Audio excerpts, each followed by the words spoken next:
Welcome to this video on the importance of challenge and support to create great performance. This is just one of a range of management development videos from GBS Corporate Training. To develop and stretch ourselves and perform well, we need the right combination of support and challenge. With too little of either, we become apathetic. There's nothing driving us to do anything. We call this the walking dead. You may recognize this person. With too little challenge compared with support, we get cozy and comfortable. There's nothing to drive us to develop and stretch ourselves. We become smothered. And this can happen when, as managers, we look after our staff too much, for example, trying to solve all of their problems for them. And we're going to refer to this as being in the coffee club. With too little support compared with challenge, we get scared. It's not a good place for development. It's very much sink or swim. And of course, there's always a chance we might sink. A bit more support can give us the confidence to really stretch ourselves. And we refer to this as Hell's Kitchen. With the right combination of challenge and support, and this will vary according to the individual and situation, we get both the confidence and stretch required to learn and develop, a little bit like reaching the Olympic Village. Now, you should be thinking about this when you're agreeing objectives and setting expectations around competencies. So let's look at some of the situations which individuals can find challenging. Clearly, if they're set tougher objectives and targets, that will be challenging.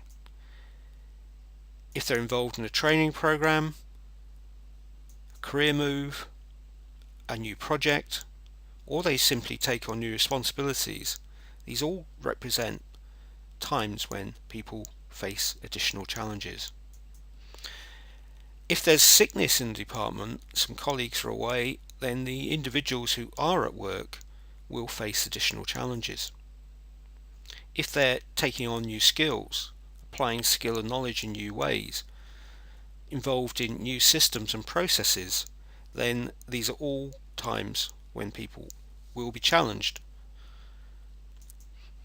If they're seconded to work in another role, clearly that represents a very challenging time for them.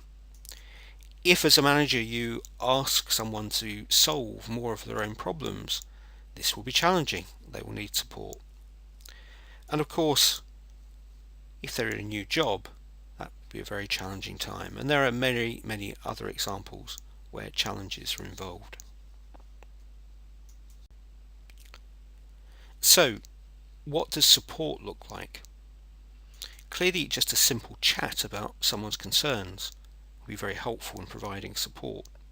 Formal briefings, coaching, mentoring, just giving people some advice and guidance on an ongoing basis can all help to provide support through challenging times. Training can be a response to challenge to make sure people feel supported. There's new systems, trial runs will enable people to feel less challenged in dealing with that new system. Feedback is a great way of providing support, providing it's constructive. Reviews can also be useful. Perhaps asking someone more experienced to work with an individual in terms of buddying can help to take away and reduce the feeling of challenge. Asking inter-departments to collaborate may reduce the challenge involved in a role, and setting up teams so that the challenges are shared can also help. And I'm sure you can think of many other ways in which you can provide support to individuals. That's the end of this video. I hope you've enjoyed it. There are many others available from GBS Corporate Training to help you to achieve great performance.